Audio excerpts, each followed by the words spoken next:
شیخ Saadi فرماتے ہیں کہ میں ایک دن حمام میں گیا تو وہاں میں نے مٹی دیکھی، تو مٹی کو سونگا تو اس سے خوشبو آ رہی تھی. تو میں نے مٹی کو پوچھا کہ اے مٹی، کہ تیرے اندر خوشبو آ رہی ہے، تو گلاب ہے، موتیا ہے، امبر ہے، کیا ہے؟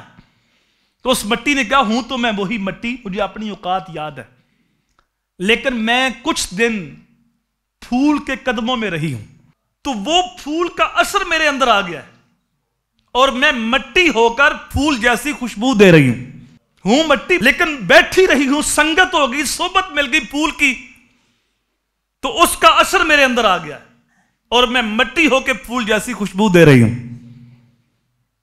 تو یہاں تو آپ مٹی نہ بنیں، آپ پھول بنیں، یعنی کسی کا رنگ قبول نہ کریں، اپنا رنگ وہاں چھوڑیں.